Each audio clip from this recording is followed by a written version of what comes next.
चलो कहाँ थे अपन? अपन कौन सी कर रहे थे? डैश वर्क कर रहे थे अपन। सीधी सी बात है, पहला पहला मॉडल पेपर कर रहे थे। कौन से क्वेश्चन तक आ गए थे सर अपन? अपन ने कौन सा कर लिया था? 13वें में थे ना अपन। अब आओ 13वां देखते हैं। वो 13वां एक साइन थीटा वाला, वो छोड़ना, मैंने इस पे स्टडी नहीं की कसम से, ठीक है ना। क्वेश्चन नंबर 14 आता है जहां से खंड स स्टार्ट होता है। खंड स, ठीक है, खंड स, क्वेश्चन नंबर 14। अब खंड स में जो भी क्वेश्चन आएगा वो कितने नंबर का आएगा आपके पास? 3 नंबर का आएगा, ठीक है ना। देखते हैं। किताब वाला बोल रहा है यदि किसी एपी के प्रथम 7 पदों का योग 49 है। प्रथम 7 पदों का योग 49 है।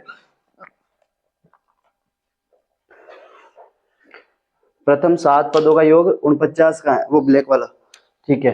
प्रथम 7 पदों का योग, 7 पदों का मतलब क्या हो जाएगा खुशी दीदी?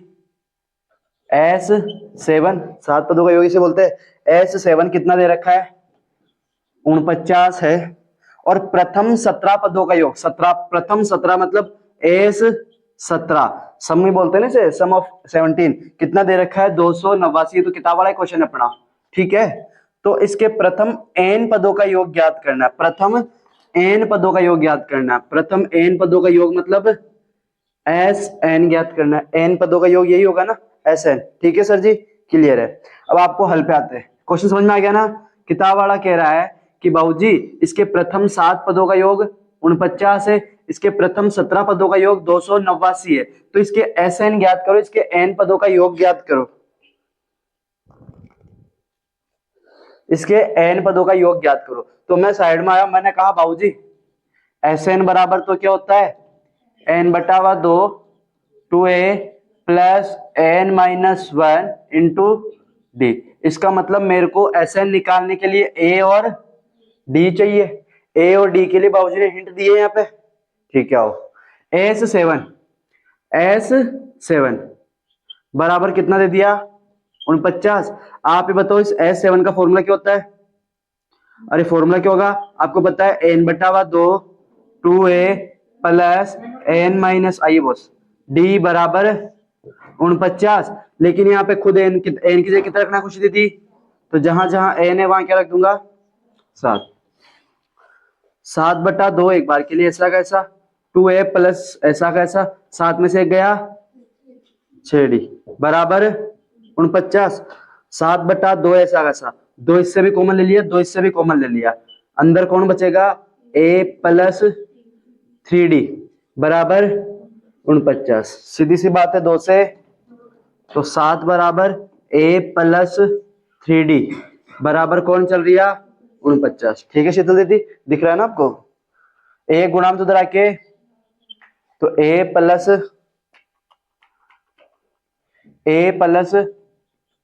3d बराबर 49 बटावा 7, क्या करने पर? वज्र गुणा करने पर। 7 से कितनी बार में कट गया?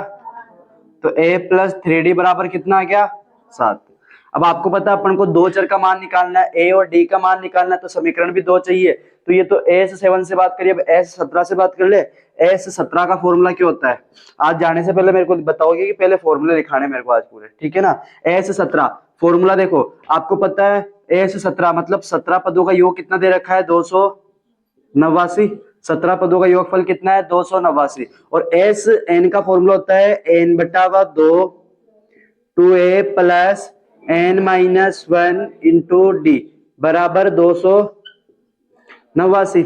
n की जगह कितना रखूंगा मोरे? 17। 17 बटा 2 ऐसा का ऐसा, 2 को ऐसे गुणा करूंगा 2a प्लस 17 में से एक गया 16d बराबर कौन चल रहा है? 289। 17 बटावा 2 ऐसा कैसा, 2 इससे भी कॉमन ले लिया, 2 इससे भी कॉमन ले लिया, ठीक है ना भाई। 2 इंटू ए, 2a को मैं ये लिख सकता हूँ ना, 2 इंटू ए प्लस 16 को ये लिख सकता हूँ ना, 2 इंटू 8d। अरे लिख सकता हूँ ना मैं, ये वैसे अपन को करने की जरूरत नहीं है, मैं तुम्हें समझा रहा हूँ केवल। 17 बटावा 2, 2 इसके पास भी, 2 इसके पास भी, कहाँ आ जाएगा?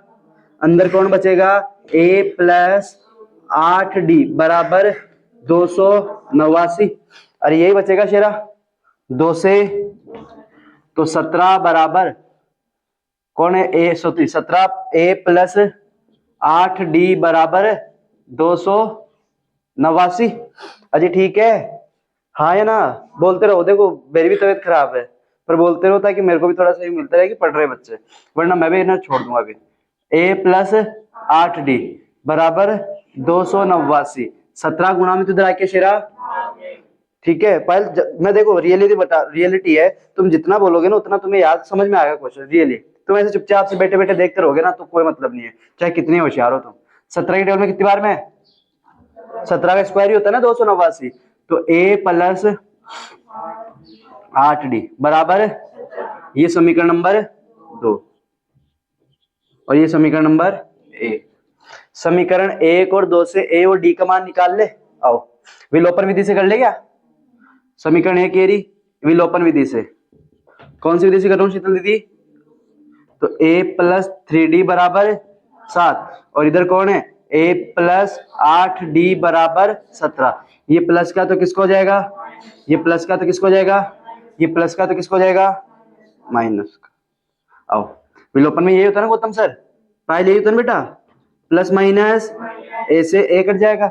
3d किसका, 8d किसका, प्लस माइनस मतलब घटाना है। 8d में से 3d गया तो बड़ा कौन, इसलिए बराबर। इधर कौन है तो प्लस माइनस 7 में से 17 गया, बड़ा कौन, इसलिए किसका, माइनस का।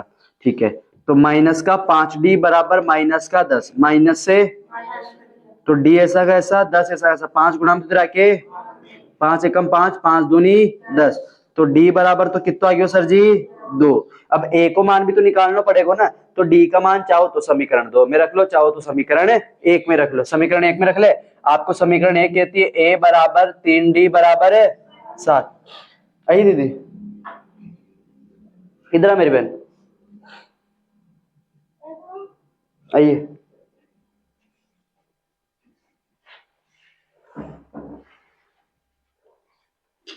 लेट नहीं बजे,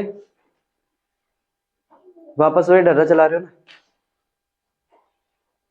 दीदी, आपका लेट आने की वजह, वजह लेट हो गई, कोई बात नहीं, वही पूछ रहा हूँ कि लेट क्यों हुई, थोड़ा सा ध्यान रखो टाइम का। सॉरी बोल,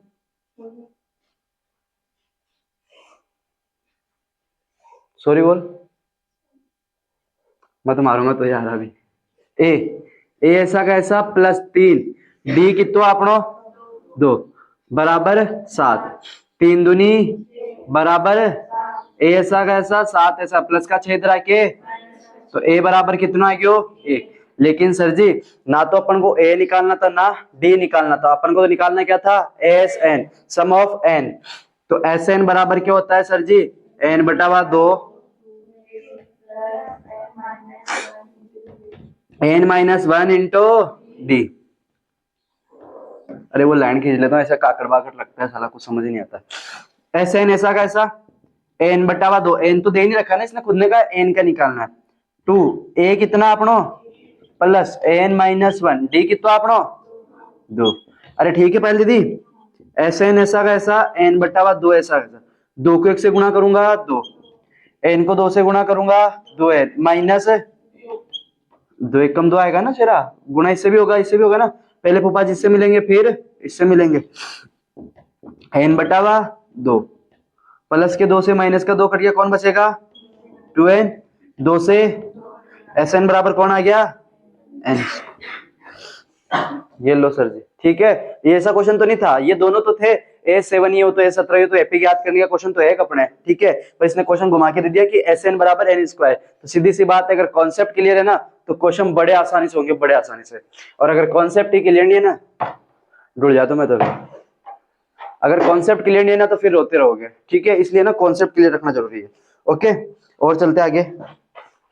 अगला क्वेश्चन देखते हैं, 3 नंबर का क्वेश्चन है, अथवा में आएगा, ठीक है ना, अथवा में। तो इस क्वेश्चन नंबर 14 का ही अथवा वाला क्वेश्चन करा रहा हूं। वह एपी ज्ञात कीजिए, क्वेश्चन ध्यान से सुनना, वह एपी ज्ञात कीजिए। क्या ज्ञात करनी है यहाँ पे एपी, और एपी का मतलब A1 A2 A3 A4 यही होगा। तो वह एपी ज्ञात कीजिए जिसका तीसरा पद तो 16 है, तीसरा पद क्या है 16 और सातवां पद पांचवें पद से 12 अधिक है। सातवां पद पांचवें पद से क्या है? 12 अधिक है। तो देखो तीसरा पद क्वेश्चन नंबर 14 का जो है ना अथवा वाला जो क्वेश्चन वो करा रहा हूं, तीसरा पद 16 है, मतलब A3 कितना दे दिया प्रताप सर?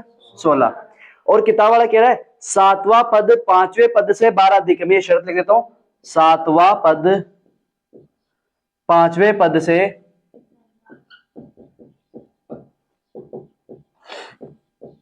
12 अधिक है। तो एपी ज्ञात करना है। तो ज्ञात क्या करना है अपन को? एपी ज्ञात करना है, मतलब एपी का मानक रूप होता है A1 A plus D A plus 2D, यही होता है ना। तो ये ध्यान रखना। आओ हल पे ही चल रहा हूं मैं सीधा। ये कह रहा है सातवां पद, मतलब A7 पांचवा पद A5 सातवां पद पांचवें पद से 12 अधिक है, मतलब अगर इन दोनों को ज्यादा ज्यादा ज्यादा कौन है? सातवां पद पांचवें पद से 12 अधिक है, लेकिन इनको बराबर करना है तो 12 किस में जोड़ूंगा? इसी में जोड़ूंगा ना सर जी, कम वाले में बराबर करने के लिए। आओ A7 का क्या फॉर्मूला क्या हो जाएगा? A प्लस A5 का फॉर्मूला A प्लस बराबर है, सॉरी प्लस 12। ए वाले आदमी एक तरफ, ये सारे एक मैक्स वाले एक तरफ, और वो सॉरी अचर पद एक तरफ और चर एक तरफ। ए ऐसा का ऐसा प्लस का इधर आके, प्लस का 6D अपने घर में, प्लस का 4D इधर आके, बराबर कौन चल रहा है? ए से, ठीक है। 6D प्लस माइनस 6D में से 4D गया, बड़ा कौन? इसलिए प्लस का, बटा को बराबर कौन चल रहा है? 12। डी ऐसा का ऐसा 12 ऐसा, दो गुणा तो इधर आके कितना बच गया? तो डी बराबर कितना आ गया? 6। ए भी तो चाहिए ना अपन को भाई, एपी निकालने के लिए अपन को ए और डी दोनों चाहिए। डी 6 मिल गया। A3 दे रखा है आपको किताब वाले ने। किताब वाले ने कहा एक और हिंट है कि A3 बराबर कितना है सर जी? 16। A3 का मतलब कौन हो जाएगा फॉर्मूला? A प्लस 2D बराबर 16। A3 का फॉर्मूला ये होता है पहले थी A प्लस 2D, A4 होता तो 3D, 9 होता तो 8D, ठीक है। ए ऐसा का ऐसा प्लस 2 डी कितना निकाला पा? बराबर 16। ए ऐसा का ऐसा प्लस 2 को 6 से गुणा करूंगा तो शेरा बराबर 16। ए ऐसा का ऐसा 16 ऐसा का ऐसा प्लस का 12 उधर जाके, तो ए बराबर कितना आ जाएगा? 4। ए बराबर कितना आ गया? 4। डी बराबर कितना आ गया? 6। ये कह रहा है अपन को एपी ज्ञात करो। एपी मतलब आपको A1 ज्ञात करना है, A2 ज्ञात करना है, A3 ज्ञात करना है और A4 ज्ञात करना है, यही तो ज्ञात करना है आपको। एपी ज्ञात ये करना है ना। A1 का फॉर्मूला, तो जो A1 होता है वो कौन होता है? अपना A, और A कितना है? 4। A2 निकालनी तो A2 का फॉर्मूला होता है A प्लस डी। A कितना है? प्लस डी कितना है? कितना आ गया? 10। A3 का फॉर्मूला होता है A प्लस 2D। ए कितना है? 4 प्लस 2D कितना है? 6। 4 ऐसा कैसा 6 दूनी 12 और 4 16 आ गया। A4 का फॉर्मूला क्या होता है पायल दीदी? शाबाश, A प्लस 3D। A कितना अपना? प्लस 3, D कितना अपना? भाई रे 3 को 6 से करोगे तो 18, 18 और 4 22। तो ये लो एपी याद करने के लिए कहा तो पहला पद तो 4, दूसरा पद 10, तीसरा पद 16 और चौथा पद 22, ये था।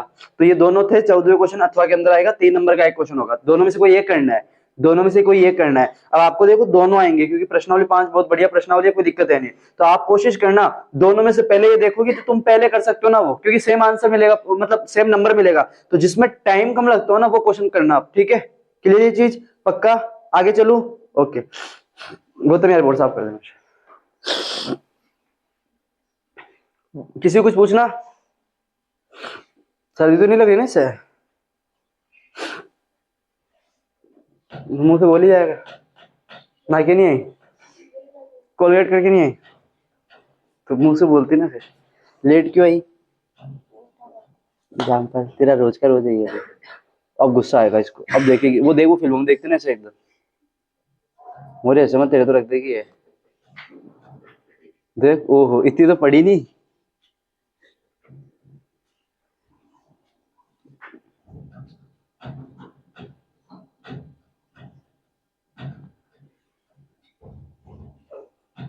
छुड़ा ले चला 10 रुपए तेरी फीस माफ। ओह माय गॉड, अब रोने रोने मत लगे, do it fast.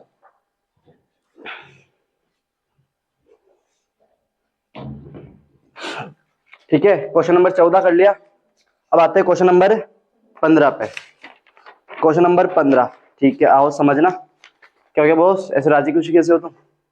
Question number 15 ये भी अथवा के अंदर आएगा। देखना, दर्शाइए कि बिंदु 1,7, 4,2, -1, -1 और -4,4 एक वर्ग के शीर्ष है। वर्ग के शीर्ष है, एक बार लिख देता हूं ताकि क्लियर हो जाए, फिर इसमें थोड़ा सा कुछ और भी समझाता हूं। मैंने माना एक वर्ग के शीर्ष मतलब एक वर्ग मान लेता हूं, एक इसको मान लिया ए, इसको मान लिया बी, इसको मान लिया सी और इसको मान लिया डी। ठीक है, किताब वाले ने कहा एक बिंदु तो दे रखा है आपको, एक बिंदु निर्देशांक तो 1,7, दूसरा कौन है रे इशू तो 4,2, एक दे दिया अपन को -1, और एक दे दिया अपन को -4,4। एक वर्ग के शीर्ष अपन को ये दर्शाना कि मतलब ये जो निर्देशांक अपन को दे रखे हैं वो एक वर्ग के शीर्ष है, वो बताना अपन को। ठीक है, अब जब भी ऐसा आ जाए ना तो सबसे पहले आपको ये पता होना चाहिए कि वर्ग की क्या क्या खास विशेषता होती है। एक तो इसकी चारों भुजाएं क्या होती है, समान बराबर होती है। अगर मैं ये ला दूं कि इसकी भुजा ए बी, भुजा बी सी, भुजा सी डी और भुजा ए डी, अगर ये क्या आ जाए सर जी, बराबर आ जाए। ठीक है, और दूसरी क्या बात होती है कि इसके विकर्ण भी क्या होते हैं, बराबर। इसके विकर्ण भी क्या होते हैं, बराबर। अगर मैं AC और BD, AC और BD, आइए दीदी इधर बैठ बेटा, इधर जगह दो, चंचल थोड़ा सा पीछे होना मेरे बैठ, और ये बैग से हाथ बाहर निकाल के बैठे ना, बैग में कुछ है तेरे? ठीक है, और इसके विकर्ण भी क्या होते हैं सर जी, बराबर। तो जब भी आपको वर्ग सिद्ध करने के लिए कहे तो एक तो ये ध्यान रखना है कि अगर इसकी चारों भुजाएं बराबर आ रही हो, और दूसरी कंडीशन क्या है कि इसके विकर्ण बराबर आ रहे हो, मतलब AC और BD अगर बराबर आ रही है तो मैं क्या कह दूंगा कि एक वर्ग के शीर्ष है, यही कहूंगा ना सर जी। आओ निकालते हैं, पहले ये भी निकाल ले। ठीक है, ए बी, ए कौन, ए का निर्देशांक कौन है, ये माना अपन ने, माना ए के निर्देशांक क्या मान लिए 1,7, बी के निर्देशांक क्या मान लिए 4,2, सी के निर्देशांक क्या मान लिए -1, और डी के निर्देशांक क्या मान लिए -4,4। ठीक है, क्लियर है ना ये चीज? अगर अब ये वर्ग होगा तो इसकी चारों भुजाएं बराबर आएगी और विकर्ण भी क्या आएंगे, बराबर। ठीक है सर जी, और आयत होता है तो क्या ध्यान रखोगे, उसकी सम्मुख भुजाएं बराबर आएगी। ठीक है, क्लियर मैम? ओके, ए के निर्देशांक क्या है 1,7, बी के निर्देशांक क्या है 4,2। ठीक है, अब आपको दूरी निकालनी है भाई, दूरी तो निकालनी है दोनों बिंदुओं के बीच की। तो दूरी निकालने का फॉर्मूला कौन सा होता है अपने पास, दूरी सूत्र होता है ना, दूरी सूत्र। तो दो बिंदुओं के बीच, मतलब दो बिंदुओं के निर्देशांकों के बीच या दो बिंदुओं के बीच दूरी निकालने का एक फॉर्मूला होता है जिसे अपन क्या बोलते हैं, दूरी सूत्र। और दूरी सूत्र क्या होता है, मतलब ए बी निकाल रहा हूं मैं, तो यहाँ पे क्या हो जाएगा √ x2 माइनस x1 का whole square plus y2 minus y1 का होल स्क्वायर, यही होगा ना सर जी। अब x1 y1 किसे कहेंगे, तो आपको पता है किसी भी बिंदु के निर्देशांक क्या होते हैं x, y, इसके भी क्या हो जाएंगे x, y, लेकिन ये x1 हो जाएगा, ये y1, ये x2 और ये y2। ए बी ऐसा कैसा x2 कितना अपना माइनस, खुशी x1 कितना है 1 का स्क्वायर प्लस y2 कौन है पायल 2, माइनस y1 कौन है 7 का स्क्वायर। ठीक है, आओ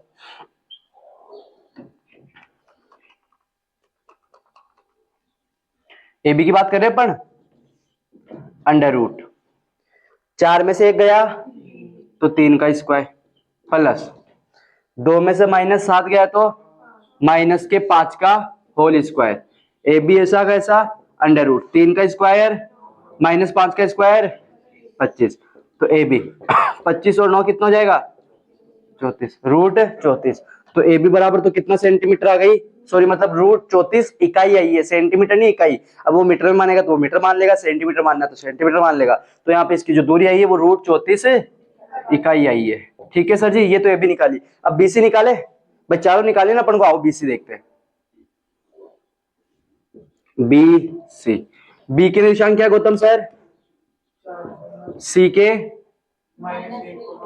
माइनस 1,1। आपको फॉर्मूला पता है कि भाई ये x1 हो जाएगा और ये y1, ये x2 हो जाएगा और ये y2, x1 y1 और ये x2 y2। ठीक है सर जी, क्लियर है? ओके। अब आपको BC निकालनी, तो दूरी सूत्र से फॉर्मूला पता ही है क्या, कि x2 माइनस x1 का whole square plus y2 minus y1 का whole square.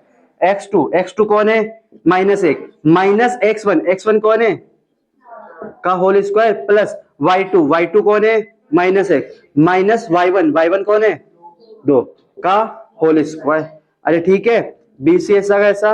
Okay, minus minus 1 और 4, माइनस बड़ा कौन 4 इसलिए माइनस का स्क्वायर ऐसा का ऐसा, माइनस माइनस 1 और 2 बड़ा कौन इसलिए किसका? माइनस का। BC -5 का स्क्वायर क्या होगा?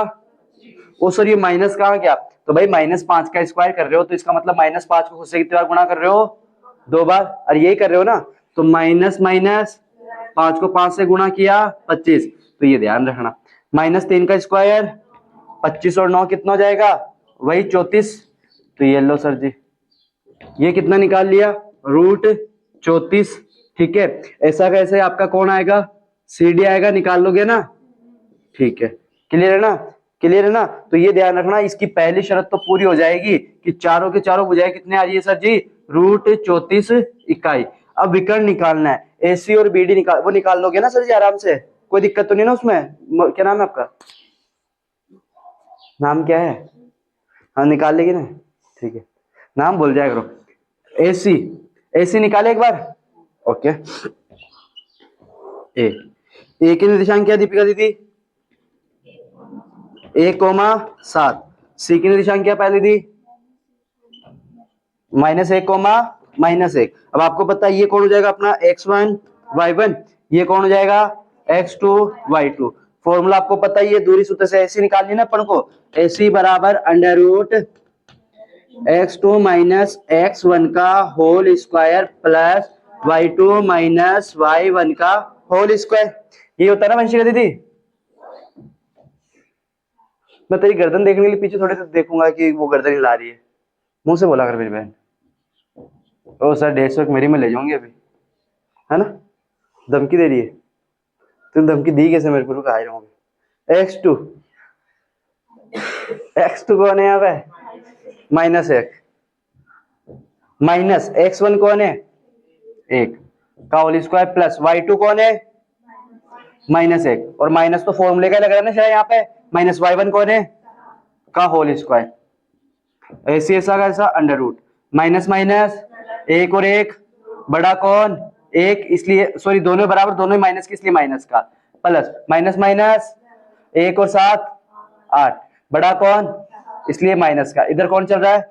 स्क्वायर। ऐसे √-2 का स्क्वायर 4, 8 का स्क्वायर 64, तो कितना जाएगा सर जी? √68 इकाई। ये तो कौन सा विकर्ण निकल के आया? AC। ऐसा कैसा एक विकर्ण कौन सा अपने पास? BD। ठीक है इशू दीदी? इशू उठ गई? हाँ पहले सो रही थी, झूठी। चाय पी? मनाते ऐसे करते हैं, तुम हाँ करोगे तो पिलाए। देखो B की निशान बोल इशू, B बिंदु के निशान, D बिंदु के निशान -4,4। अब आपको सीधी सी बात बताइए, x1 हो जाएगा, ये y1, ये x2 हो जाएगा और ये y2। क्लियर है ना सर ये चीज? ओके। अब आपको पता है दूरी निकालना, तो फॉर्मूला आपको पता ही है, मतलब BC निकाल रहे हैं, फॉर्मूला पता है x2 माइनस x1। x2 कौन है? -4 माइनस x1 कौन है? 4 प्लस y2 कौन है? माइनस y1 कौन? 2 का होल स्क्वायर। क्या हो गया बॉस? BD, सॉरी BD निकलेगी ये। शाबाश मेरे शेर, दूधो नाओ पूतो फलो। ठीक है, माइनस माइनस 4 और 4 बड़ा कौन? सर दोनों ही बराबर, दोनों माइनस किस लिए? भी किसका आएगा? प्लस, प्लस माइनस 4 में से 2 गया चंचल बुआ, 2 का स्क्वायर। ठीक है, हद होती है। -8 का स्क्वायर 64 प्लस 2 का स्क्वायर 4, 16 मत कर देना, 4 ये मत कर देना, 16 सर 8 दूनी 16। फिर घर पे आके कहो मम्मी मैं तो पूरा कर रही। 64 और 4 68 68। ठीक है, तो देखो AC और BD दोनों विकर्ण बराबर आ रहे हैं, क्योंकि दोनों के दोनों कितने आ रहे हैं, रूट 68 इकाई। तो वह चतुर्भुज जिसकी चारों भुजाएं बराबर हो और दोनों विकर्ण क्या हो, बराबर, वो क्या होगा, एक वर्ग। तो क्या लिख दोगे, अतः AB बराबर BC बराबर CD बराबर AD बराबर 34 इकाई है, तथा इसके विकर्ण AC बराबर BD बराबर रूट 68 इकाई है। अतः दिया गया चतुर्भुज ये जो दिए गए निर्देशांक है, ये किसके शीर्ष है, वर्ग के शीर्ष है। ठीक है सर जी, क्लियर है, कर सको ना। ओके, 3 नंबर का क्वेश्चन। अब इसी के अंदर अथवा वाला है, क्वेश्चन नंबर 15 के अंदर अथवा वाला आएगा। ठीक है, तेरी तबियत अगर ऐसा होना तेरे को कि घर जाना तो चले जाना, ठीक है ना। अभी तेरे को भी अगर तबियत कैसा लगे ना कि नहीं सर मेरा थोड़ा सा भी नहीं है, तो आप घर जा सकते हो, पहले शरीर को सही रखो, और मेरा जब लगेगा तो मैं भी चल जाऊंगा, पर तुम टाइम पे जाओगे। ऐसे थोड़ी होता है भाई, तू तेरी तबियत खराब होगी तू जाएगी तो हम थोड़ी छुट्टी करेंगे, तो मैं जा रहा था तुम थोड़ी छुट्टी करोगे, तो सर हम क्या मजरे बजाएंगे यहाँ पे। खुशी तू भी ऐसे हंसती है क्या कभी, देख खुशी तेरे से एक बार एक हाथ से तो फेस ही नहीं छुपता होगा, ऐसे दोनों हाथ लगाने पड़ते हुए, लगाने के बाद। सर फालतू ने गुस्सा मत दिलाओ मेरे को, आपको क्या पता कि मेरी मार्केट में कितनी वैल्यू है। चलो और देखते हैं इसी का क्वेश्चन एक, यदि A और B क्रमशः -2,2 और 2-4 हो, मतलब एक बिंदु दे रखा है A और एक बिंदु दे रखा है B, A के निर्देशांक दे रखे -2, और B के निर्देशांक दे रखे 2, -4 हो, तो बिंदु P के निर्देशांक ज्ञात करो। किसके ज्ञात करने, बिंदु P के निर्देशांक, किसके ज्ञात करने, बिंदु P के। कर लोगे, कैसे करोगे, क्या है P यहाँ पे, कर लेंगे। कहा मैंने कहा बीच का है, मैंने भी कहा ही नहीं बीच का है, ये रहा P यहाँ पे हो जाएगा, मैंने तो कहा ही नहीं कुछ। आओ आओ सर, मैंने तो ऐसा कुछ कहा ही नहीं। वो गिद्दी लगा के किरण के पास बैठ जाओ उधर।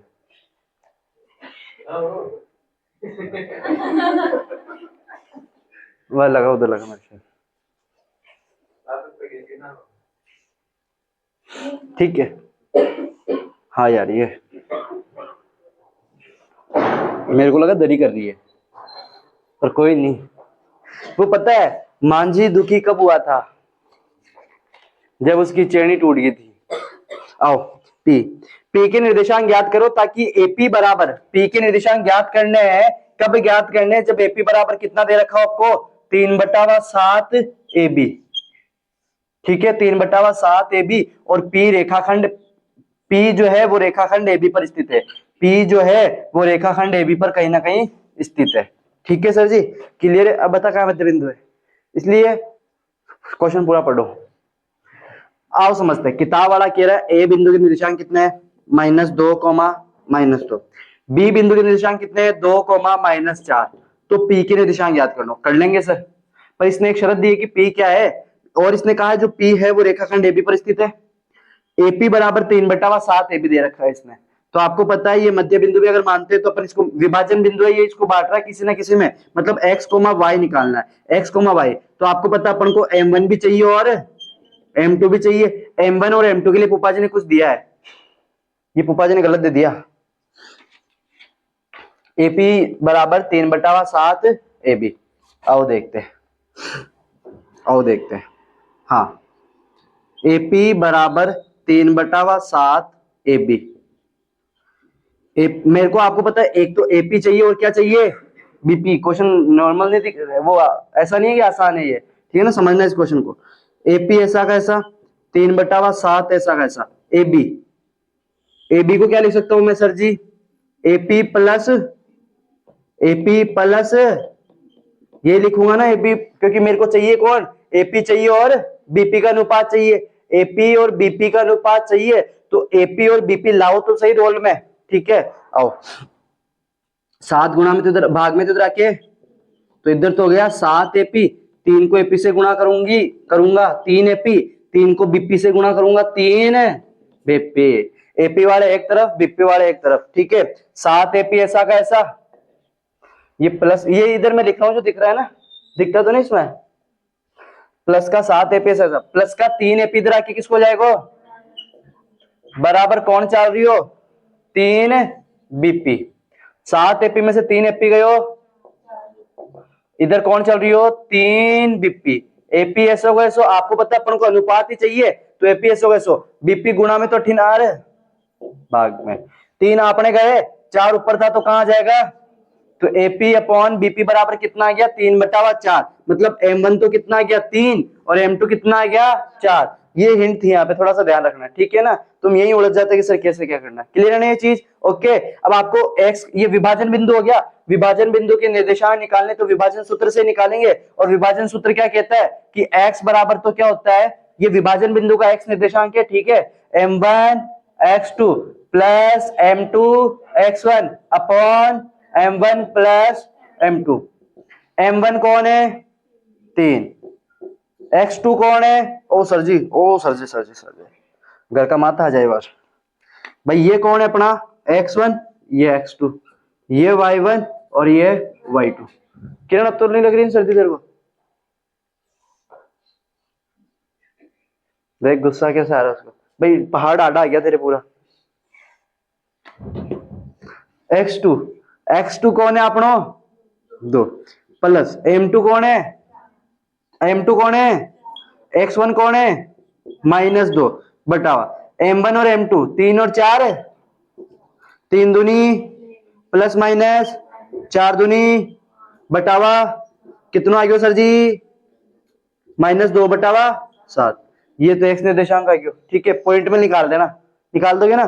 फिर y निर्देशांक निकालना है, तो y के लिए फॉर्मूला पता ही है, क्या होगा सर जी, M1 y2 plus M2 y1 upon M2 y। M1 कितना है 3, y2 कितना है प्लस M2 कौन है 4, ठीक है, और y1 कितना अपनो माइनस को 2, ठीक है। इधर M1 और M2 प्लस करोगे तो कितना आ जाएगा 7, ठीक है। 3 में से -4 को गुणा करोगे तो माइनस का 12 प्लस प्लस माइनस 4 को 2 से गुणा करोगे बटावा माइनस माइनस 12 और 8 बड़ा कौन 12, इसलिए माइनस का बटावा 7 काट देना, पॉइंटों में आंसर निकाल लेना। तो x निर्देशांक तो अपना कौन सा आया, वो P बिंदु का, इस P को x निर्देशांक तो कौन आया सर जी, x और कॉमा y। तो x तो आया माइनस का 2/7 और y कौन आया अपना माइनस को 20/7। ये था, और क्वेश्चन लॉजिक यही था, बस इतना सा, बाकी ये तो करा हुआ तुम्हारा क्वेश्चन, ठीक है। तो ये था क्वेश्चन नंबर 15, जो कौन सी प्रश्नावली से बिलोंग करता है, 7वीं प्रश्नावली से, निर्देशांक ज्यामिति। और आपको मैंने बताया था निर्देशांक ज्यामिति कितने नंबर की आएगी, 7 नंबर की। तो 3 नंबर का एक क्वेश्चन तो अपन कर चुके हैं, ठीक है सरा, पक्का। आगे चलू, किन्हें कुछ पूछ लो, ठीक है। गौतम 14वां कर लिया था, क्वेश्चन नंबर 14 कौन सा था अपना, एपी वाला था, ठीक है। क्वेश्चन नंबर 15 कर लिया अपन ने, ये निर्देशांक ज्यामिति से था। अब आता है क्वेश्चन नंबर 16, सिद्ध कीजिए। क्वेश्चन नंबर 16 ध्यान से सुनना मेरे शेरों, सिद्ध कीजिए किसी वृत्त के परिगत, परिगत का मतलब होता है चारों ओर, समांतर चतुर्भुज सम चतुर्भुज होता है, परिगत समांतर चतुर्भुज क्या कह रहा है, ये सम चतुर्भुज होता है। मैं क्वेश्चन लिख देता हूं ताकि समझ में आ जाएगा तुम्हें। क्वेश्चन नंबर 16,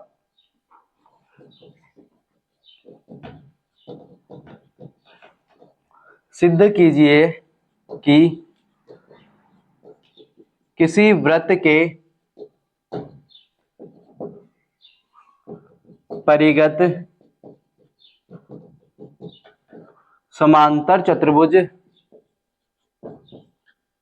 परिगत एक समांतर चतुर्भुज सम चतुर्भुज होता है, ठीक है। ये क्वेश्चन करा हुआ है क्या अपने, है थोड़ी है, सिलेबस है कोर्स में, ठीक है। आओ देखते हैं,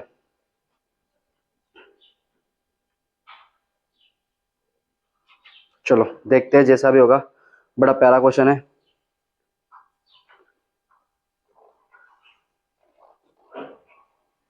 आओ हल पे आते हैं। अरे मैं देख रहा हूं तो मैं तो वो चित्र बना देता हूँ। सिद्ध कीजिए, अब यहाँ पे ना तो इसने कोई समांतर चतुर्भुज बना के दिया है ना कोई समचतुर्भुज बना के दिया, तो अपन ही बनाएंगे ना। तो ये कह रहा है वृत्त के परिगत, तो पहले एक समांतर चतुर्भुज बना लेता हूं।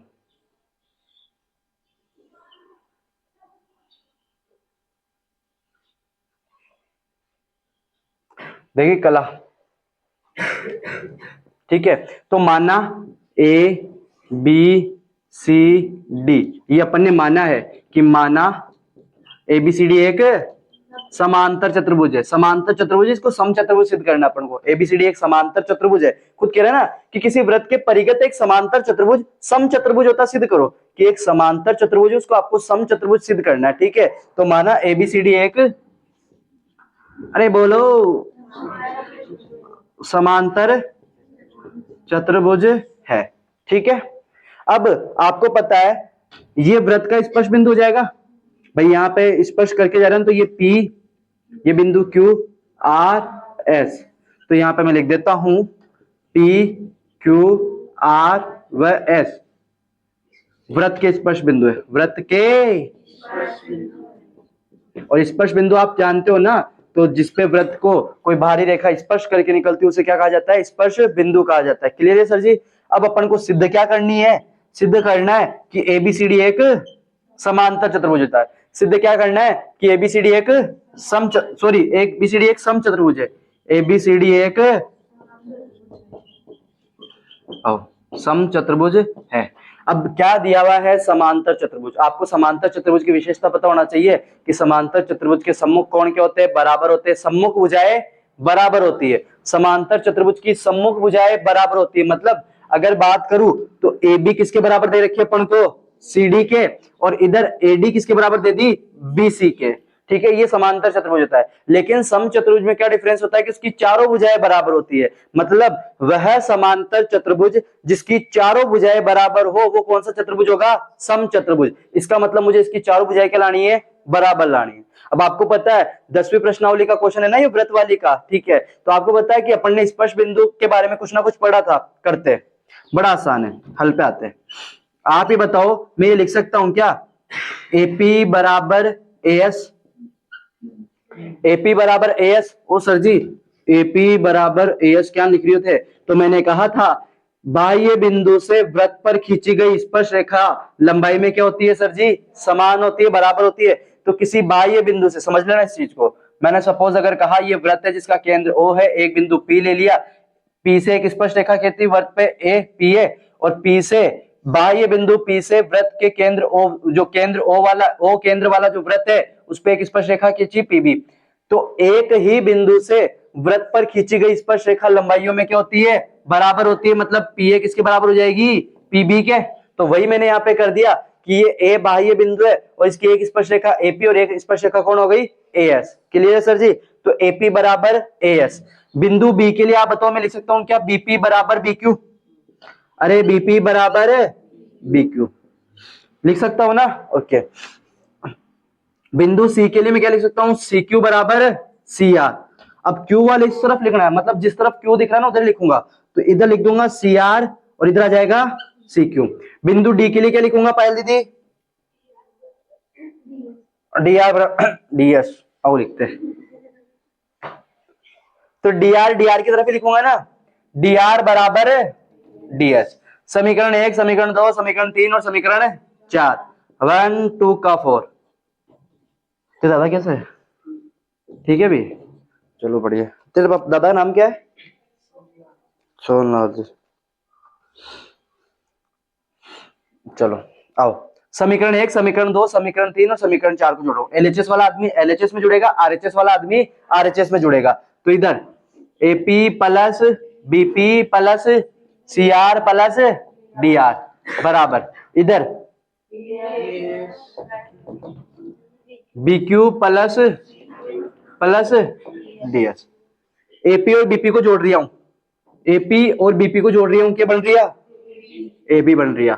प्लस CR और DR को जोड़ रहा हूं, CR और DR को जोड़ रहा हूं, तो पूरी रेखा कौन सी बन रही है? CD। इधर AS में BS, तो AS के पास रख दो क्या DS को? BQ plus CQ। AB plus CD। AS और DS को जोड़ोगे, AS और DS को जोड़ोगे तो क्या बन जाएगा? AD। प्लस BQ और CQ को जोड़ोगे तो BC। अरे बन गया ना, ये तो अपन लेके आ गए। क्लियर है? अब आप ही बताओ, मेरे को ये तो पता है ना, देखना क्या मैं ये लिख सकता हूं क्या? AB बराबर CD और बी क्यू बराबर सॉरी BC बराबर AD। भाई मैंने क्या लिखी कि AB किसके बराबर है, CD के। क्यों? क्योंकि समांतर चतुर्भुज की सम्मुख भुजाएं बराबर होती है। और इधर लिखा मैंने कि BC किसके बराबर है, AD के। क्यों? क्योंकि समांतर चतुर्भुज दे रखा है ना ABCD, तो इसकी सम्मुख भुजाएं बराबर होती है। AB ऐसा का ऐसा, CD की जगह AB लिख सकता हूं क्या मैं? ओके। AD ऐसा का ऐसा, BC की जगह AD लिख सकता हूं क्या मैं? AB और AB, दो AB, एक AD और एक AD, दो से, तो AB बराबर क्या आ गया, AD। AB बराबर कौन आ गया सर जी अपने पास, AD। अब आप ये बताओ AB, आओ, AB बराबर AD, AB खुद किसके बराबर है, CD के। AD खुद किसके बराबर है, तो देखो AB, BC, AD और CD चारों भुजाएं बराबर आ गई। तो वह समांतर चतुर्भुज जिसकी चारों भुजाएं बराबर हो वो कौन सा चतुर्भुज हो जाएगा, एक समचतुर्भुज। ठीक है गुन्नू? तो ध्यान रखना, वह समांतर चतुर्भुज जिसकी चारों भुजाएं बराबर हो वो कौन सा चतुर्भुज हो जाएगा, एक समचतुर्भुज हो जाएगा। क्लियर है सर जी? तो ये 3 नंबर का, किसी को कुछ पूछ सकता है मेरे से। आगे चलते हैं, इसी का अथवा वाला भी आता है, इसी का अथवा। ठीक है ना, क्वेश्चन नंबर 16 अथवा में आया, समझ में आया ना मौर्य? आओ अथवा वाला।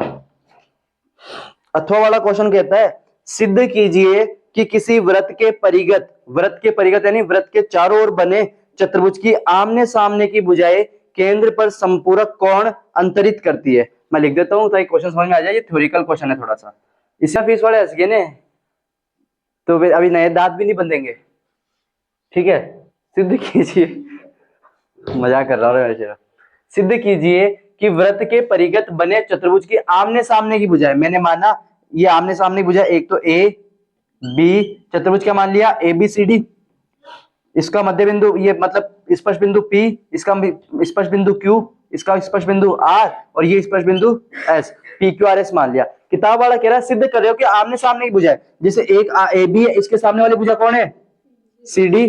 भुजा AB और भुजा DC केंद्र पर संपूरक कोण अंतरित करती है। और संपूरक कोण किसे कहते हैं, जब दो कोणों का योग कितना होता है, 180 डिग्री, उन्हें क्या कहा जाता है, संपूरक कोण। और जब दो कोणों का योग 90 डिग्री होता है तो उसे क्या कहा जाता है, पूरक कोण। अगेन रिपीट कर रहा हूं, जब दो कोणों का योग 180 डिग्री होता है तो उसे क्या कहा जाता है, संपूरक कोण। और जब दो कोणों का योग कितना होता है, 90 डिग्री होता है तो उन्हें क्या कहा जाता है, पूरक कोण। अपन को संपूरक लाना है, तो मैंने कहा ये केंद्र मान लिया O, AB रेखा केंद्र पे कौन सा कोण बना रही है, एंगल AOB। और CD रेखा केंद्र पे कौन सा कोण बना रही है, COD। भाई ये वाला कोण ही तो बना रही है ना, COD। इन दोनों का टोटल कितना लाना है, ये तो इनकी बात हुई है। अब ये देखो AD रेखा भी तो ये कोण बना रही है ना, क्या नाम है इसका, AOD। और इधर कौन है, BOC। इन दोनों कोणों का टोटल भी कितना लाना है सर जी, 180। तभी तो मैं कहूंगा ना कि आमने सामने की बजाय केंद्र पर संपूरक कोण अंतरित करती है। अरे क्वेश्चन समझ में तो आ गया ना कि अपन को लाना है क्या है, पहला एक तो इसका और इसका, इन दोनों कोणों का योग 180 लाना है। क्यों? क्योंकि ये AB, ये वाला कोण AB द्वारा अंतरित हो रहा है और ये वाला कोण CD रेखा द्वारा अंतरित हो रहा है, तो आमने सामने की हो गई ना। तो आमने सामने की भुजाओं द्वारा केंद्र पर अंतरित कोण संपूरक कोण होता है, सिद्ध करो। और इधर देखो ये वाला कोण और इस वाले कोण का योग कितना लाना अपन को, 180 लाना है। तो AD और BC आमने सामने और इनके द्वारा केंद्र पर अंतरित कोण हो जाएगा, तो इन दोनों कोणों का योग अपन को 180 लाना है। ठीक है सर जी, आओ करते, बड़े आसान है, मजे मजे इसके। तो आओ देखते हैं। आपको ये तो पता है ना कि स्पर्श रेखा से केंद्र पर अंतरित कोण, स्पर्श बिंदु से केंद्र पर खींची गई जो रेखा होती है वो केंद्र पर अंतरित कोण को समद्विभाजित करती है। पर में है ना अपने पास ये, अरे शीरा, ये सपोज मैंने कहा एक स्पर्श रेखा है, ये केंद्र है, ये बिंदु O है, Q है। ठीक है, ये एक कोई भी सपोज करो, कोई भी इसकी त्रिज्या मान लो, कुछ भी मान लो। स्पर्श बिंदु से केंद्र पर खींची जाने वाली रेखा केंद्र पर अंतरित कोण को क्या करती है, समद्विभाजित करती है। स्पर्श बिंदु केंद्र पर अंतरित कोण को क्या करता है, समद्विभाजित करते हैं। पर मैं है ना अपने पास यार, बुक दो, बुक है मेरे पे, बुक मैं बता देता हूं तुम्हें, पर में है कौन सी है, मेरे को नाम याद नहीं आ रहा। हाँ क्या कभी कभी हो जाता था ऐसे, क्या देख रही हो मेरे को? शाबाश मेरे शेर, पर मैं निकाल के देती फिर। हाँ। अरे रे रे, कहाँ गई वो पर मैं?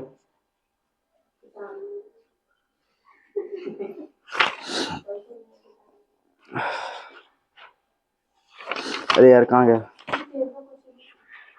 कौन सा है? अरे वो तो है, इसमें मिल ही नहीं रही मेरे को। क्या कह रही है? अरे क्वेश्चन तो है, लाओ इधर देखते हैं। आप ये ध्यान रखना कि स्पर्श बिंदु जो होता है वो केंद्र पर अंतरित कोण को क्या करता है? समद्विभाजित करता है। स्पर्श बिंदु केंद्र पर अंतरित कोण को क्या करता है? समद्विभाजित करता है। तो इधर से ये ओ बिंदु है, इसको ये वाला कोण समद्विभाजित करता है, मतलब ये वाला कोण इस वाले कोण के बराबर हो जाएगा। ये इसको समद्विभाजित करते हैं तो ये वाला कोण इस वाले कोण के बराबर हो जाएगा। इधर ये वाला कोण इस वाले कोण के बराबर और ये वाला कोण इस वाले कोण के बराबर। मैं नाम देता हूं इनको, इसको कोण 1 बोल दिया, इसको कोण 2, इसको कोण 3, इसको कोण 4, इसको कोण 5, इसको कोण 6, इसको कोण 7, इसको कोण 8 बोल दिया। अच्छा ठीक है ना सर जी, कोई दिक्कत तो नहीं ना?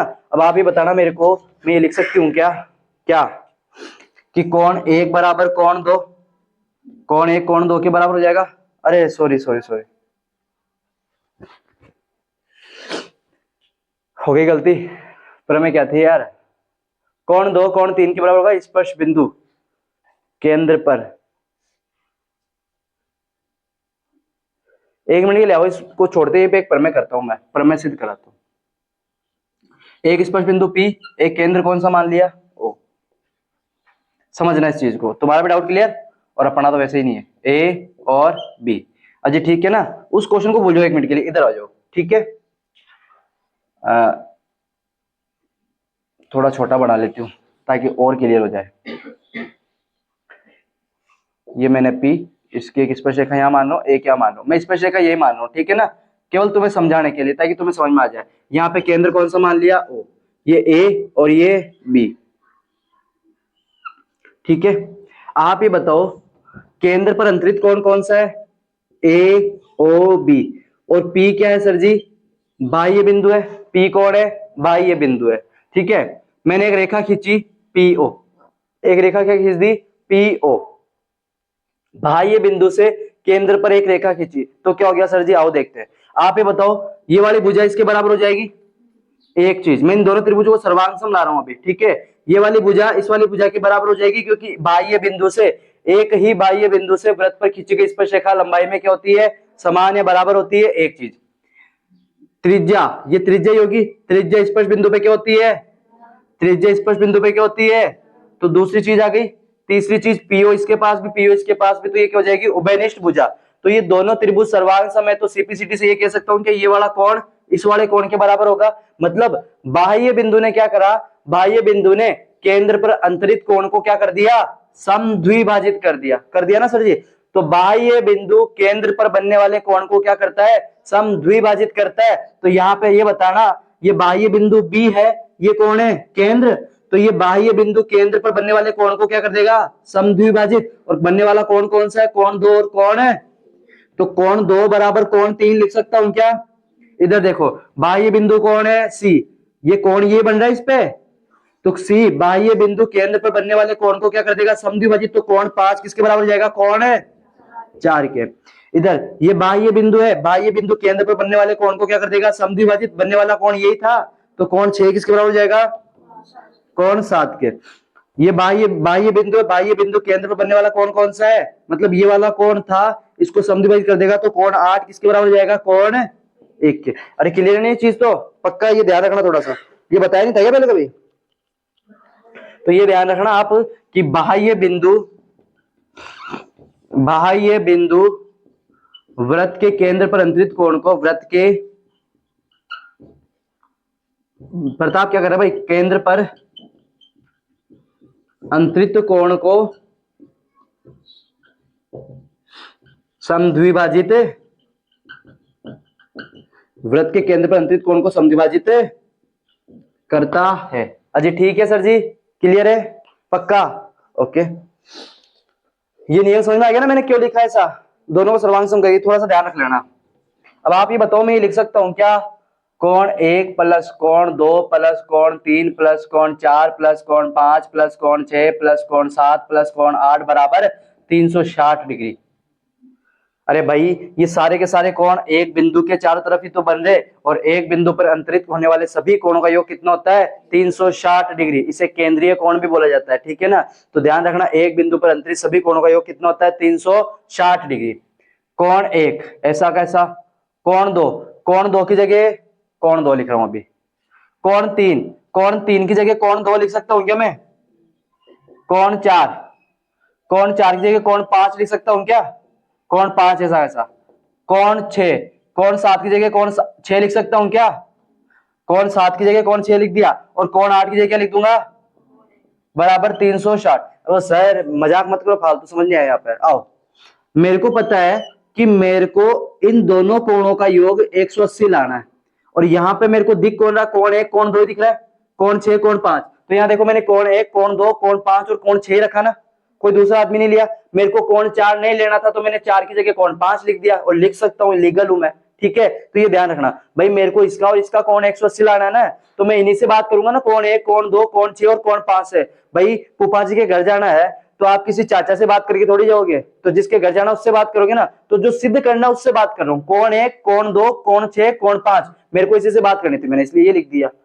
एक कोण 1 और एक कोण 1 कितने हो जाएंगे, 2 कोण 1। एक कोण 2 और एक कोण 2 कितने हो जाएंगे, 2 कोण 2। एक कोण 5 और एक कोण 5 कितने हो जाएंगे, 2 कोण 5। एक कोण 6 एक कोण 6 कितने हो जाएंगे, बराबर 360। ठीक है, 2 सबके पास आ रहा, 2 को बाहर ले लू, अंदर बचेगा कोण 1 प्लस कोण 2 कोण 5 प्लस कोण बराबर 360। कोण 1 प्लस कोण 2 कोण 1 प्लस कोण 2, इन दोनों को जो आपस में जोड़ दूंगा पूरा कोण बन रहा है। पूरे कोण का नाम क्या है, A O B, angle A O B. कोण 5 प्लस कोण 6, कोण 5 और कोण 6 को जोड़ूंगा तो पूरा कोण कौन सा, C O D, angle C O D बराबर 360। 2 गुणा में तो इधर आके A O B plus C O D बराबर कितना आ गया सर जी, 180 डिग्री। अरे क्लियर है ना। तो ये एक चीज तो मैं लेके आ गया। अब मेरे को इस वाली भुजाओं का इन दोनों कोणों का योग भी 180 लाना है ना। अरे ये तो समझ में आ गया ना। आओ समझते हैं। आप वापस बताना, मैं लिख सकता हूं क्या, कोण 1 प्लस कोण 2 प्लस कोण 3 प्लस कोण 4 प्लस कोण 5 प्लस कोण 6 प्लस कोण 7 प्लस कोण 8 बराबर इन आठों कोणों का योग कितना लिख सकता हूं, 360। अब आप खुद समझना, मेरे को इस वाले कोण और इस वाले कोण का टोटल 180 लाना है, तो मैं कोण 7 कोण 8 कोण 4 और कोण 3 से बात करूंगा। ठीक है, कोण 1 चाहिए क्या मेरे को इसमें कहीं, तो आपको पता है मैं कोण 1 की जगह क्या लिख सकता हूं, कोण 8। कोण 2 चाहिए क्या मेरे को, तो आपको पता है कोण 2 की जगह क्या लिख दूंगा, कोण 3 तो चाहिए सर जी। कोण 4 चाहिए क्या, बिल्कुल चाहिए। कोण 5 चाहिए क्या, नहीं सर अपन को तो 4 3 चाहिए, तो कोण 5 की जगह क्या लिख दूंगा, कोण 6 चाहिए क्या, तो कोण 6 की जगह क्या लिख दूंगा, इधर कौन चल रहा है, कोण 7 और इधर कोण 8 बराबर 360। एक कोण 8 और एक कोण 8 कितने जाएंगे, 2 कोण 8। एक कोण 3 और एक कोण 3 कितने जाएंगे, एक कोण 4 और एक कोण 4 कितने जाएंगे, एक कोण 7 और एक कोण 7 बराबर 360। ठीक है शीतल दीदी, 2 सबके पास तो 2 को बाहर, अंदर बचेगा कोण 8 प्लस कोण 3 प्लस कोण 4 प्लस कोण 2, सॉरी कोण 7 बराबर 360। 2 गुणा तो जाके भाग में, कोण 8 के पास कोण 7 लिख सकते हो ना, कोई दिक्कत थोड़ी है। कोण 3 प्लस कोण 4 360 ऐसा ऐसा, 2 गुणा तो इधर आके कितना डिग्री आ गया, कोण 8 प्लस कोण 7, कोण 8 और कोण 7 को जोड़ूंगा तो पूरा कोण कौन सा बन रहा है, A O D, angle A O D. और कोण 3 और कोण 4 से जोड़ूंगा तो B O C, angle B O C बराबर 180 डिग्री। ये लो, तो ये दोनों चीजें लेके आ गया। कि याद ध्यान रखना कि किसी भी चतुर्भुज, आपको ये पता होना चाहिए, मतलब क्वेश्चन क्या कह रहा था कि किसी वृत्त के परिगत एक जो चतुर्भुज होता है उसकी सम्मुख भुजाएं केंद्र पर एक संपूरक कोण अंतरित करती है। तो मैंने सिद्ध कर दिया कि ये वाली भुजा ए बी और ये वाली भुजा सी डी इन दोनों द्वारा बनने वाला जो कोण है ना उसका टोटल कितना है 180। इधर भुजा AD, इधर भुजा BC, इन दोनों भुजा द्वारा बनने वाला केंद्र पर जो कोण है वो कितना, उनका टोटल 180 लेके आ गया। ठीक है, कोई ज्यादा इतना लॉजिकल क्वेश्चन नहीं था, बस ये थोड़ा सा ध्यान रखना है कि बाह्य बिंदु से केंद्र पर खींचा गई जो रेखा होती है, बाह्य बिंदु से केंद्र पर खींची गई रेखा केंद्र पर अंतरित कोण को क्या कर देती है, समद्विभाजित कर देती है। ठीक है सर जी, क्लियर है? ओके। और ये भी ध्यान रखना, वो तो व्रत की तेजो कोई दिक्कत वाली बात है नहीं, बाकी सारा कर सकते हो तुम। ओके, और इसका उल्टा भी हो सकता है क्या, कि केंद्र से बाह्य बिंदु पर खींचा गया जो ये रेखा होती है यहाँ पे, तो ये वाला कोण भी इस वाले कोण के बराबर होगा, उस त्रिभुज से कर सकते हैं अपन। ठीक है ना, तो ये ध्यान रखना। तो ये क्वेश्चन था लॉजिकल क्वेश्चन, कोई भी ऐसा नहीं था कि अलग से हटके आया, कर सकते थे आराम से। ठीक है, पक्का? चलो आगे, कहने कुछ पूछना? ओके चलो, और कौन सा 16 कर लिया था ना, क्वेश्चन नंबर 17। ठीक है, क्वेश्चन नंबर 17 क्या कह रहा है, एक कक्षा के छात्रों के भार निम्न सारणी में दिए गए हैं, मतलब ये 13वीं प्रश्नावली से आ रहा है, और इसका समांतर माध्य ज्ञात करना है। इसका क्या ज्ञात करना है आपको, समांतर माध्य। इसने देखो क्वेश्चन नंबर 17 ये दे रखा है, ये इधर भार दे दिया इसने, कितने डिब्बे, 1 2,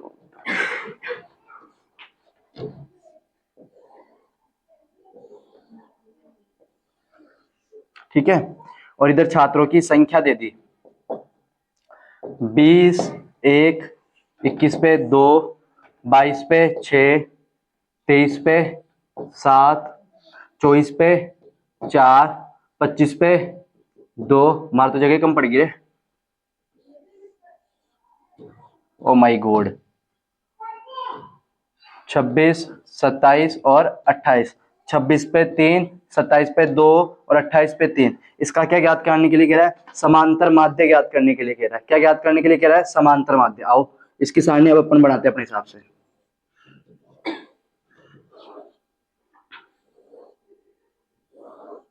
ज्ञात क्या करना है इसका, समांतर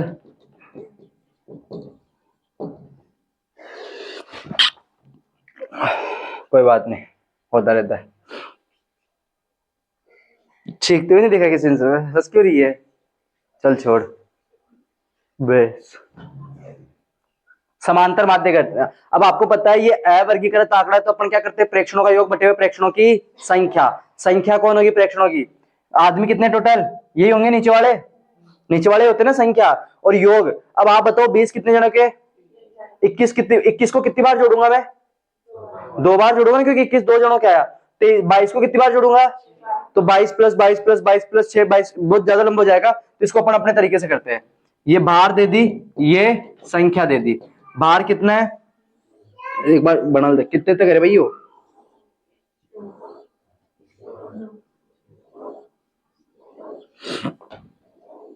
थोड़ा सा ये ध्यान रखना है ना, 20, 21, 22, 23, 24, 25, 26, एक और है, पहले कह रहे हो तो, और यो 28। 20 कितने आदमियों का, 21 कितने आदमियों का, 22 6 का, 23 कितनों का, 24, 25, 26, 27, 28। ठीक, तो ये तो कौन हो गया अपना FI। अपन को क्या चाहिए, XI, XI चाहिए ना। ठीक है, तो आप बताओ 20 कितने जनों का, एक का, अरे सॉरी XI नहीं चाहिए अपन को, FI XI चाहिए भाई। समांतर माध्य निकालना तो x बार का फॉर्मूला क्या होता है, sigma FI XI upon sigma FI। आपको XI तो अलग अलग दे रखा है ना, वर्ग चिन्ह तो इसने दे रखे हैं, आपको सिग्मा FI XI चाहिए, तो पहले FI XI निकाले, तो 20 को 1 से गुणा करोगे 20, 21 को 2 से गुणा करोगे, 22 को 6 से गुणा करोगे 132, 23 को 7 से गुणा करोगे 161 से कर रहा हूं ना, 24 को 4 से गुणा करोगे 96, 25 को 2 से गुणा करोगे, ये तो बोल दो, 3 को 26 से गुणा करोगे 78, 2 को 27 से गुणा करोगे 54, 28 को 3 से गुणा करोगे 84, 184। अब इन सबको जोड़ ले एक बार, 8 या 24, 4 2 8 2 16 17 18 184 तारे।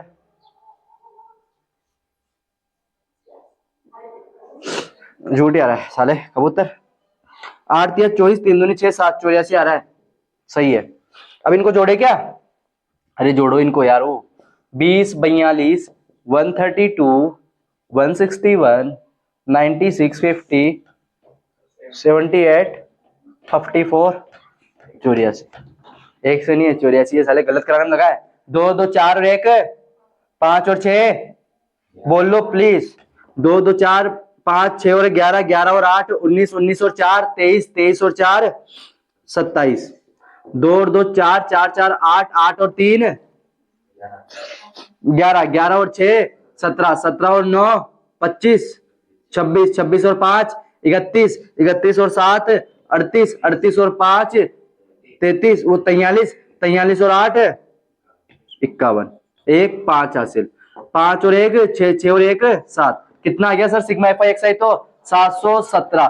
अब एफ आई भी तो चाहिए ना, सिग्मा एफ आई चाहिए अपन को, तो सिग्मा एफ आई मतलब इन सबको जोड़ना है, जोड़े 1 और 2 3 और 6 9 और 7 16 16 और 4 20 20 और 2 22 22 और 3 25 25 और 2 27 और 3 30, ये लो सर जी। तो x बार ऐसा का ऐसा 30 का भाग दे दो, इसमें 30 का भाग दे देते हैं, 30 का भाग देना है सर जी 717 में, 2 बार में कितना आ रहा है 60, बचेगा कितना 1, उतरेगा कौन, सॉरी सॉरी सॉरी 1 10 1 1, ये बचेगा ना 11 117, कितनी बार में आ जाएगा 3 चौक 12 3 त्रिका 90, बचेगा 7, 11 में से 9 गया 2, पॉइंट लगेगा 0, 9 बार में, तो x बार कितना आ गया सर जी 23.9, तो ये आ गया समांतर माध्य। तो आंकड़े अगर अवर्गीकृत हो ना तो भी ये देख लेना कि किस कितनी बार जुड़ेगा, आपको इसे करना है। अगर माध्य निकालना और आंकड़े, बहुलक में कोई दिक्कत नहीं है, बहुलक और माध्यक में कोई दिक्कत नहीं है, माध्य अगर अवर्गीकृत आंकड़ों को निकालना तो भी आप सारणी बनाओगे। आपको पता होना चाहिए अपन को सिग्मा एफ आई एक्स आई चाहिए और सिग्मा एफ आई चाहिए, तो एफ आई एक्स आई कैसे निकालोगे, इधर एक्स आई दिया हुआ रहेगा, इधर ये एफ आई दिया हुआ रहेगा, तो एफ आई एक्स आई निकाल के उनका योग कर लेना और एफ आई का योग कर लेना, ठीक है सर जी, क्लियर ये चीज, पक्का, तो ये कर सकते हो ना। तो 3 नंबर का क्वेश्चन आएगा। एक और क्वेश्चन है इसके अंदर, टाइम बड़ा फटाफट हो रहा है, किताब वाला कह रहा है क्वेश्चन नंबर 17 में, अथवा वाला जो क्वेश्चन है ये कह रहा है माध्य हमने आपको दे रखा है कितना है 7.5, तो P का मान ज्ञात करो, और बाबूजी ने अपन को X और F दे दिया, मैं सारणी बना देता हूं, ठीक है, 2 2 4 तो 6,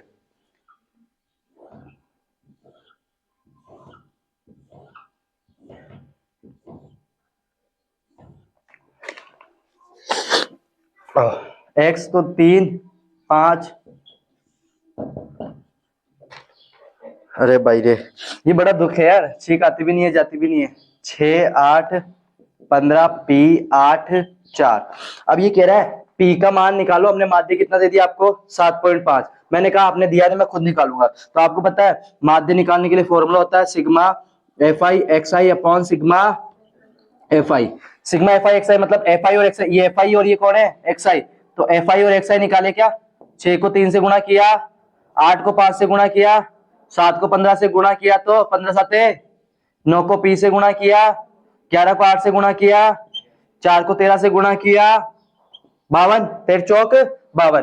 तो आपको पता है अपन को सिग्मा एफ आई एक्स आई चाहिए, इनको जोड़ेगा सबको 18 40 105, ये तो मैक्स वाला अचर आदमी वगैरह, इसको तो बाद में जोड़ेंगे, 88 52 जोड़े, 8 और 2 10 10 और 8 23, 8 8 16 16 और 5 16 और 5 कितना हो जाएगा 21 21 2 23, 2 और 1 3 3 और 4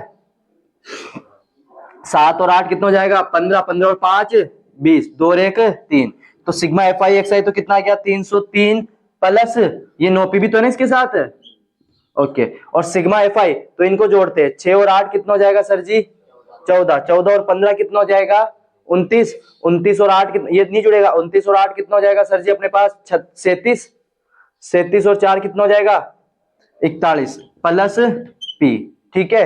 अब आपको फॉर्मूला पता है x बार बराबर, x बार किताब वाले ने कितना दे रखा है, सिग्मा एफ आई एक्स आई आपने कितना निकाला 303 plus 9P upon sigma F I x F I कितना निकाला 41 प्लस P, ये इधर 7.5 ऐसा कैसा 41 प्लस 5 इधर भाग में, तो इधर आके गुणा में बराबर 303 प्लस 9P, इनको गुणा कर लेना पक्षांतरण और वज्र गुणा कर लेना, आपको पी का मान मिल जाएगा। बड़ा आसान आएगा, कोई दिक्कत नहीं है। ठीक है सर जी, तो ये थोड़ा सा ध्यान रखना है, बाकी ऐसा कुछ है नहीं। तो ये था क्वेश्चन नंबर 17वां, जो कि 3 नंबर का आएगा। क्लियर है ना ये चीज? ओके, पक्का? ठीक है।